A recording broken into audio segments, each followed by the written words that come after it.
हम दूसरे पार्ट में चलते हैं, कन्वर्जेंट बाउंड्री। कन्वर्जेंट बाउंड्री अगर एक ओशनिक क्रस्ट होती है और एक कॉन्टिनेंटल क्रस्ट होती है तो क्या होता है।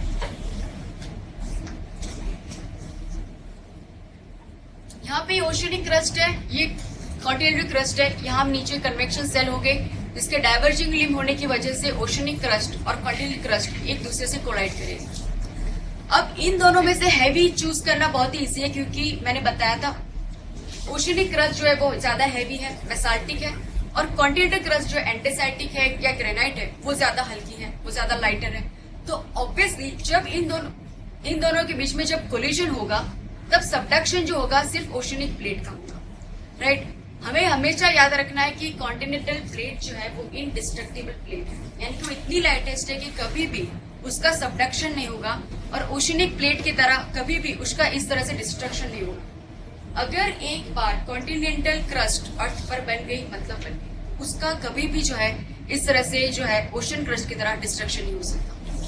तब ओशनिक क्रस्ट और कॉन्टिनेंटल क्रस्ट के बीच में इस तरह से जब कोलिजन होता है, ओशनिक क्रस्ट सबडक्ट होती है, फिर से ओशनिक क्रस्ट जो है मेल्ट होती है, ब्रेक होती है, और उसका बेसाल्ट जो है एंटेसाइड में कन्वर्जन हो जाता है, और फिर ये कॉन्टिनेंटल क्रस्ट पे इस तरह से एक्सप्लोसिव वॉल्केनो बन के यहाँ पे बाहर आती है। यहाँ पे पूरी एक वॉल्केनिक माउंटेन चेन बन जाएगी जब तक वहां पे ये पूरी ओशनिक क्रस्ट की लेंथ है, राइट। तो जब भी ओशनिक क्रस्ट और कॉन्टिनेंटल क्रस्ट के बीच में कोलिजन होता है तब इस तरह की वॉल्केनिक आर्क माउंटेन रेंज बनती है। वॉल्केनिक माउंटेन रेंज जो है वो उस कॉन्टिनेंट के मार्जिन पे, यानी उस कॉन्टिनेंट के बॉर्डर रीजन पे जो है डेवलप होती है। Examples, Andes in south America, Rockies in north America, atlas mountain in Africa.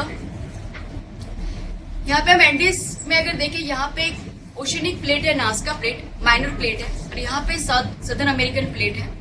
जहाँ पे इंटरेक्शन हो रहा है यहाँ पे आप देख सकते हैं कि ये ओशनिक है और ये कॉन्टिनेंटल प्लेट है। इन दोनों के बीच में जब कोलिजन हो रहा है तब ओशनिक प्लेट का सबडक्शन होगा, उसके बेसाल्ट का एंटेसाइटिक में कन्वर्जन होके पूरी यहाँ पे north to south Andes volcanic mountain range का जो है डेवलपमेंट होगा, और इसलिए यहाँ पे वोल्केनिज्म भी पाया जाता है और ऑब्वियसली अर्थक्वेक भी। सो ओशनिक कॉन्टिनेंटल रेंज से ये होता है। कुछ एटलास को स्टडी करें, आप देख सकते हैं एंडीज यहाँ नॉर्थ से लेके साउथ तक पूरी यहाँ पे इस तरह से डेवलप हुई है। बीच में ये थोड़ी सी वाइड हो रही है। यहाँ पे जो होती है दो रेंजेस जो उसकी बनती है, उसके बीच का जो लैंड है वो जब माउंटेन रेंज जो है वो रेज हो रही है तब बीच का लैंड है वो भी अपलिफ्ट होता है उस प्रेशर में, और उसको आज हम कहते हैं बोलिवियन प्लेटू। यहाँ पे नीचे एक कोस्टल रीजन में एक डेजर्ट है जिसे हम कहते हैं Atacama Desert. Atacama Desert is the driest desert of the world, hardly 0.5 inch rainfall within a year. यहाँ पे कोस्टल रीजन में वो लोकेटेड है। उसके बाद यहाँ पे एक माउंटेन पीक है, माउंट अकांकागुआ, वो पूरे एंडीज की सबसे हाईएस्ट पीक है। यहाँ पे एक लेक है, छोटा सा लेक, टिटिकाका कहते हैं उसको। ये लेक टिटिकाका लेक जो है वो highest navigable lake on earth है। ये यहाँ पे लेक है, इसे लेक मराकाइबो कहते हैं। मैंने कहा था कि इंडिया जो है वेनेजुएला से भी ऑयल जो है वो इंपोर्ट कर रहा है। लेक मराकाइबो और उसके पास जो रिवर है, रिवर ओरिनोको, उसके सराउंडिंग रीजन में पेट्रोलियम पाया जाता है। ये वेनेजुएला की मोस्ट ऑफ द जो इकोनॉमी है वो इस लेक और इस रिवर के अराउंड मिलने वाले पेट्रोलियम पे डिपेंडेड है। सो यहाँ पे जो है पेट्रोलियम पाया जाता है। ये कुछ लोकेशंस हैं, list of location you can demarcate in your atlas. Mount Cotopaxi and Mount Chimborazo भी दो वॉल्केनिक पिक्स हैं एंडीज की। Lake Maracaibo in Venezuela. Let's go to Rockies. Rockies इस तरह से कोस्टल रीजन में लोकेटेड है। उसकी दो रेंज यहाँ पर है, Cascade Range and the Sierra Nevada. इन दोनों रेंजेस के बीच में जो प्लेटू डेवलप हुआ है because of the upliftment of the land, इस प्लेटू को दो पार्ट में डिवाइड किया जाता है। नदर्न पार्ट है उसको कोलंबिया प्लेटू कहते हैं। यहाँ पे एक रिवर पास होती है, स्नेक रिवर, उसकी वजह से उसे कोलंबिया स्नेक प्लेटू भी कहा जाता है। नीचे सदर्न साइड पे जो रिवर है उसे कोलोराडो रिवर कहते हैं, और कोलोराडो रिवर की वजह से ये जो पूरा प्लेटू है उसे कोलोराडो प्लेटू कहा जाता है। इसके बीच में यहाँ पे जो एक लेक है उसे ग्रेट सॉल्ट लेक कहा जाता है। अब ये जो रिवर है रिवर कोलोराडो, यहाँ पे देख सकते हैं Las Vegas is located on river Colorado. ये जो रीजन है उसे कैलिफोर्निया स्टेट है यूएसए का। ये जो रिवर है कोलोराडो प्लेट्यू, रिवर कोलोराडो, वो प्लेट्यू को वर्टिकली इरोड करके कुछ ऐसा बनाती है, इसे ग्रैंड कैनियन कहते हैं। ग्रैंड कैनियन में ये जो कोलोराडो रिवर है वो इस पूरे प्लेट्यू को वर्टिकली इस तरह से इरोड करके अपना रास्ता बनाती है। वर्टिकल इरोजन यानी क्या?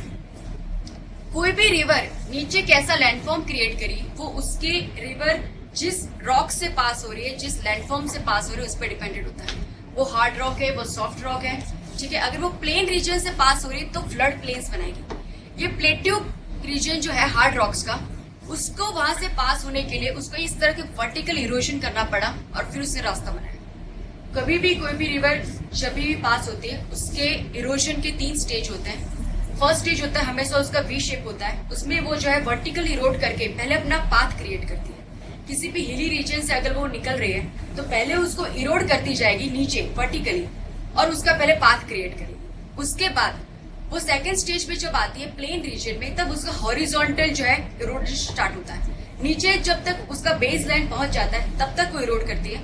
फिर उसका सेकंड स्टेज में वो हॉरिजॉन्टली जो है इरोड करती है। हम हिमालयस में जब देखते हैं तब जो यमुना गंगा पास होती है तब बहुत ही नैरो उसका रेंज होता है, बहुत ही वर्टिकली हम नीचे देखते हैं खाई में से वो पास हो रही होती है। वो उसका फर्स्ट स्टेज होता है, उसमें वो वी शेप जो है उसकी वेरी होती है।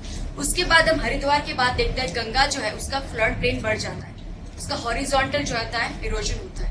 थर्ड स्टेज होता है उसका जो मैच्योर स्टेज होता है, सलाइन स्टेज होता है, वहां पे डेल्टा बन जाती है, उसका वॉल्यूम जो है पानी का कम हो जाता है।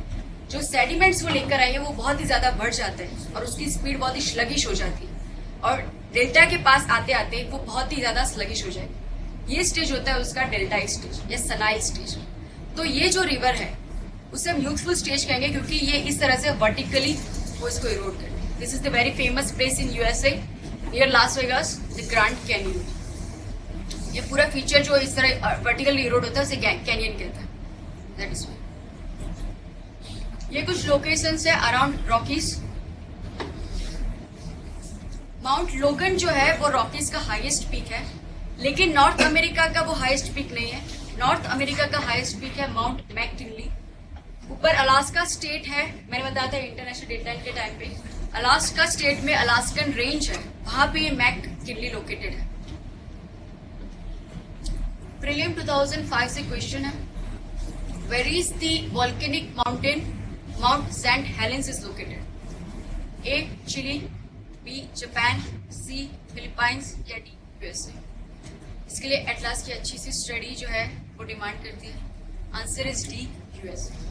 आपको इस तरह से पता चलेगा कि हमें किस तरह से वॉल्केनिक पिक्स भी रेडी करने हैं, उनके कौन से माउंटेन के पिक्स या वॉल्केनिक पिक्स कौन सी माउंटेन रेंज में है, कौन सी कंट्री में लोकेटेड है।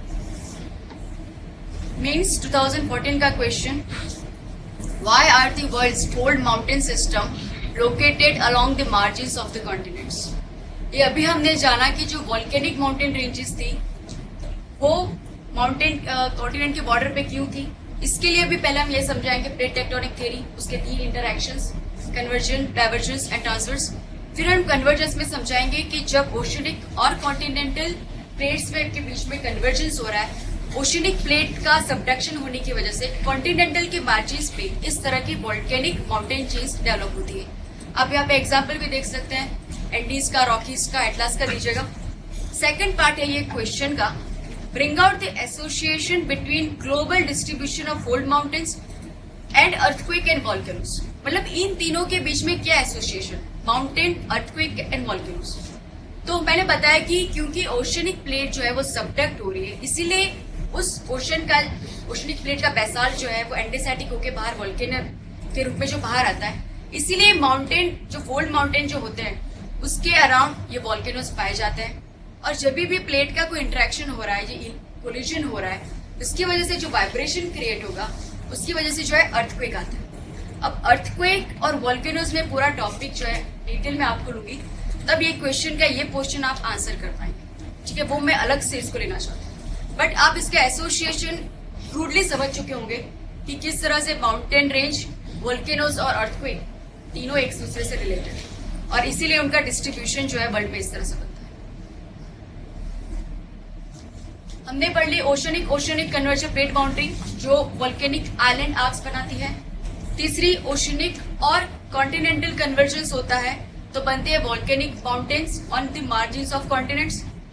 तीसरा जो इंटरेक्शन है वो है फोल्ड माउंटेन बनाता है कॉन्टिनेंट और कॉन्टिनेंट के कन्वर्जेंस से।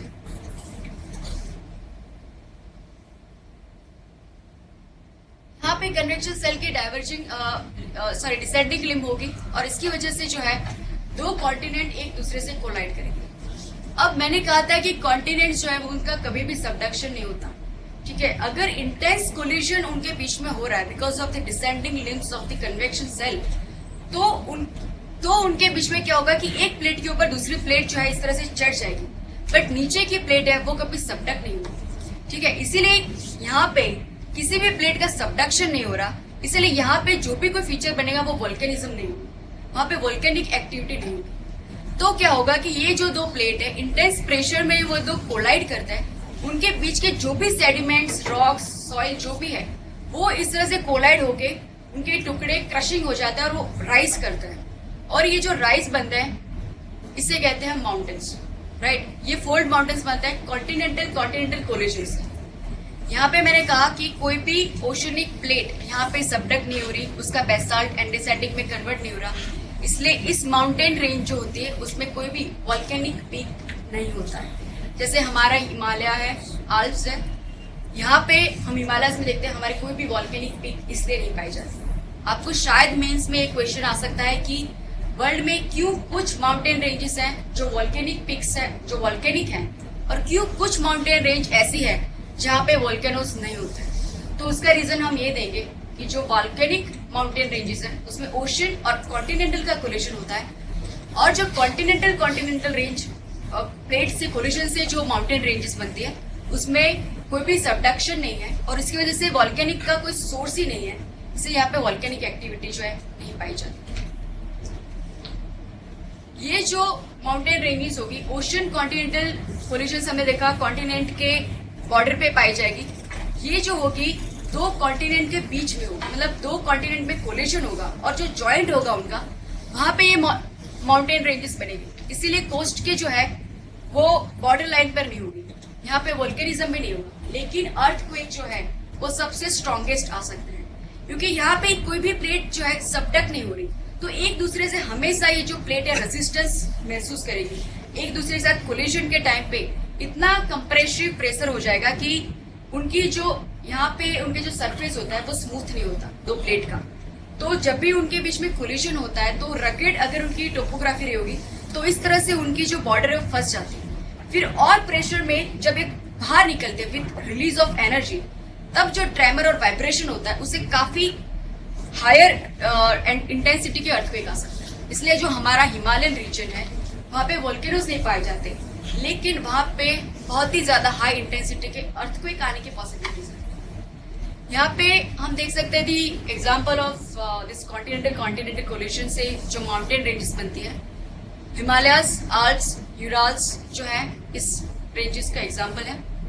मैं इंडियन हिमालय रेंजेस के बारे में बताना चाहती हूँ कि जिस तरह से हम ये देख सकते हैं इंडिया जो है कॉन्टिनेंटल लैंडमास यूरेशिया के कॉन्टिनेंटल लैंडमास से जब इसका कोलिजन हुआ तब इस तरह की हमारे यहाँ जो है हिमालय पाया गया। और हिमालय इस तरह से हम देखते हैं it's not located on the coast of the continent like Rockies and Andes, right. मैं हिमालय के बारे में आपको बताना चाहती हूँ डिटेल में। हिमालय जो है बनने से पहले 3 स्टेजेस में से पास हुआ है। पहले जब इंडिया, आप इमेजिन कीजिए इंडिया यहाँ पर है, यहाँ पे हम देख सकते हैं कि जब इंडिया और यूरेशिया के बीच में जब कोलिजन हो रहा है उसके पहले यहाँ बीच में ओशन है, उसके बीच में उनके बीच में पहले एक ओशनिक क्रस्ट रही होगी।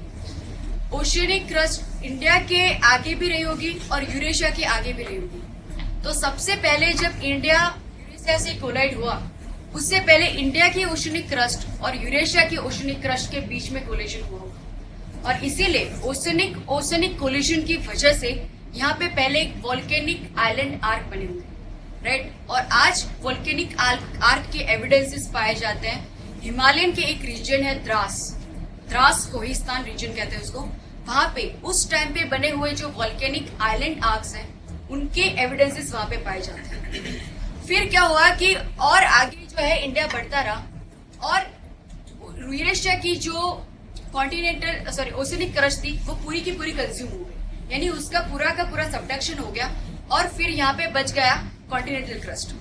और इंडिया की जो ओशनिक क्रस्ट थी इस तरह से मूव कर रही थी टुवर्ड्स यूरेशिया, और तब इंडिया की जो ओशनिक क्रस्ट थी वो यूरेशियन कॉन्टिनेंटल क्रस्ट के नीचे सबडक्ट हुई और उसकी वजह से यहाँ पे यूरेशिया की कॉन्टिनेंट के मार्जिन्स पे वॉल्केनिक माउंटेन रेंजेस बने और ये माउंटेन रेंजेस आज हम कहते हैं उसे काराकोरम रेंजेस।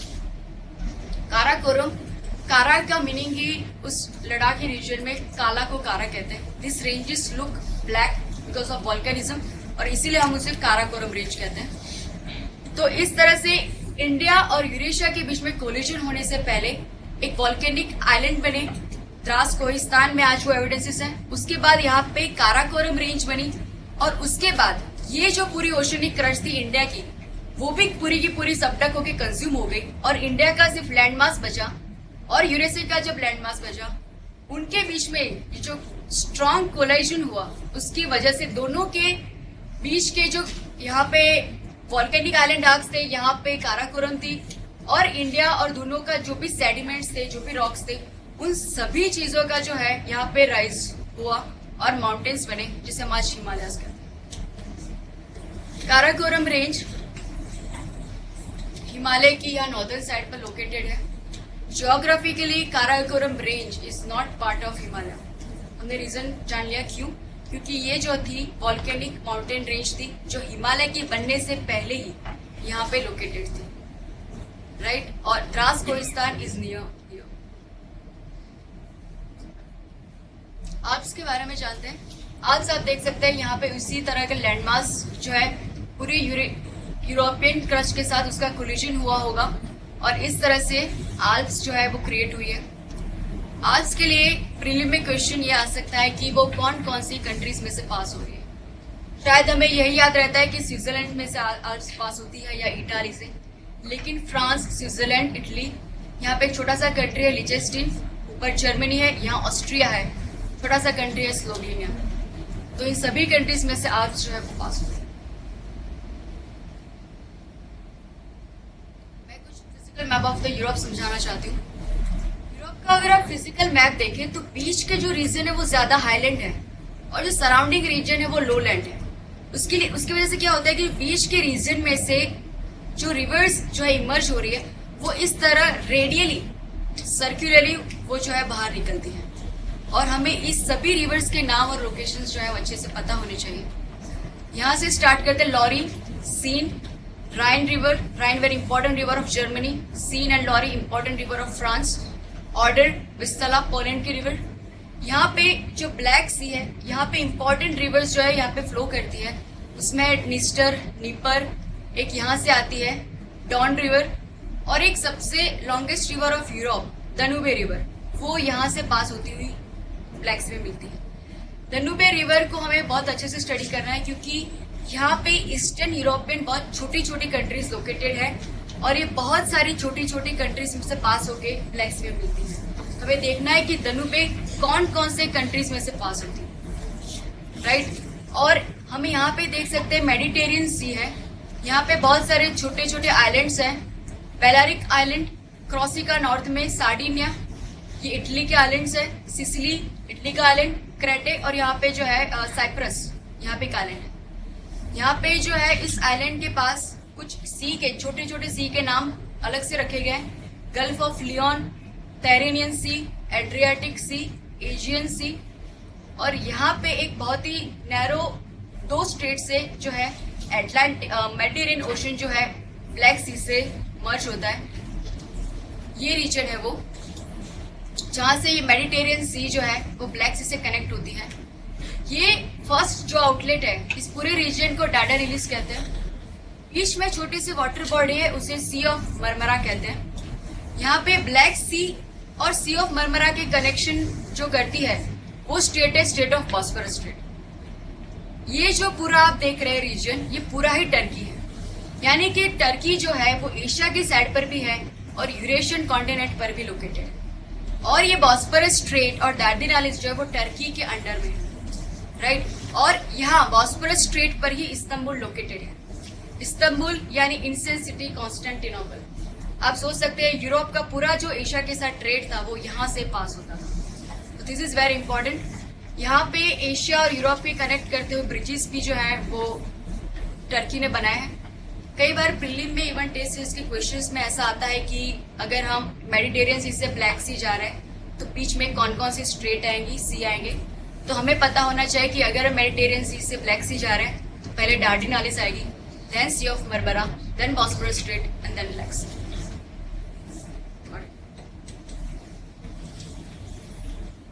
मैंने बताया था जो इम्पोर्टेंट रिवर्स ऑफ यूरोप है वो सारी रिवर्स वहाँ की कंट्रीज की कैपिटल्स जो है उस रिवर पे लोकेटेड है। हमें मैच द फॉलोइंग के लिए ऐसा टेबल बनाना चाहिए। This is just an example. Paris जो है वहाँ की मैंने बताई थी सीन रिवर पे लोकेटेड है। फ्रैंकफर्ट जर्मनी राइन रिवर पे लोकेटेड है। वेनिस इटली की पो रिवर वैसे भी इटली की बहुत ही इंपॉर्टेंट रिवर है एग्रीकल्चर रीजन के लिए। Vienna and Budapest they are located on river Danube. Even Belgrade is also located on Danube. Kiev, Ukraine is located on Dniester river. Berlin, Germany is located on Elbe river. तो इस तरह से और भी capital cities और famous cities जो है उसका और रिवर्स का आप टेबल बना सकते हैं। आल्प्स के नियर ये सारे रिवर्स आप अच्छे से लोकेट कीजिएगा। द राइन, रॉन, दनुबे, पो। ब्लैक फॉरेस्ट माउंटेन जर्मनी में है और इसका ये इंपॉर्टेंस है, वहाँ पे कोल माइंस पाई जाती है। जर्मनी की जो आयरन एंड स्टील इंडस्ट्री है वो इस रीजन में मिलने वाले कोल पे डिपेंडेड है। कुछ और माउंटेन रेंजेस है, Pyrenees and Apennines. Pyrenees in Spain and Apennines in Italy, उससे आप लोकेट कीजिएगा। मैंने बताया छोटे छोटे आइलैंड जो है मेडिटेरियन सी में, बेलारिक, सार्डिनिया, क्रॉसिका, सिसिली, माल्टा, साइप्रस से लोकेट कीजिएगा। स्ट्रेट जो इन सी और आइलैंड्स के बीच छोटी छोटी स्ट्रेट्स भी बनी हुई है, Bonifacio, Messina, Strait of Marmara, इन सबको लोकेट कीजिए। Tyrrhenian Sea, Adriatic Sea, Ionian and Asian sea जो है वह अच्छे से लोकेट कीजिए। Now we come to the transform boundary. हमने कन्वर्जन बाउंड्री देख लिया, डाइवर्जेंस देख लिया। डाइवर्जेंस बाउंड्री अगर ओशन के नीचे होती है मिड ओशनिक डेवलप करती है। डाइवर्जेंस बाउंड्री अगर लैंड के नीचे होती है तो पहले रिफ्ट वैली, फिर nascent sea and then ocean create करती है। कन्वर्जन बाउंड्री में हमने देखा था 3 सिचुएशन होती है। ओशन और ओशन के बीच में अगर होती है तो वॉल्केनिक आइलैंड आर्क्स बनते हैं। ओशन कॉन्टिनेंट के बीच में अगर कोलिशन होता है तो माउंटेन वॉल्केनिक माउंटेन रेंज बनती है। और कॉन्टिनेंट के बीच में अगर कोलिशन होता है तो जो है फोल्ड माउंटेन चेंज बनती है।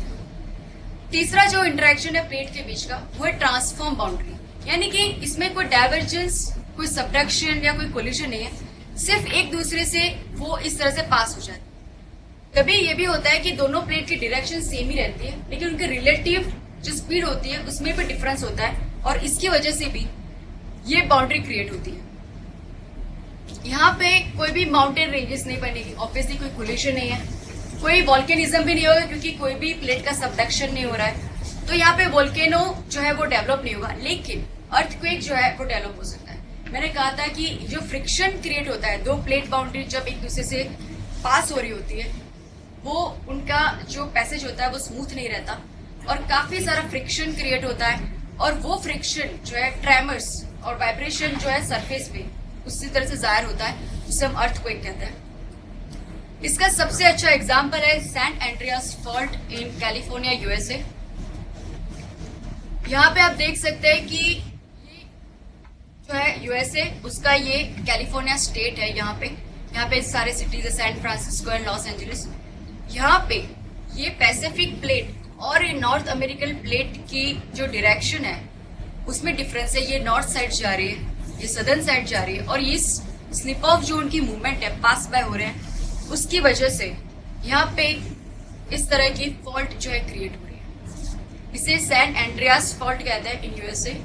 काफी एक्सटेंसिव फॉल्ट है और जब भी ये प्लेट बाउंड्री एक्टिव होती है तब यहाँ पे अर्थक्वेक भी आ जाती है।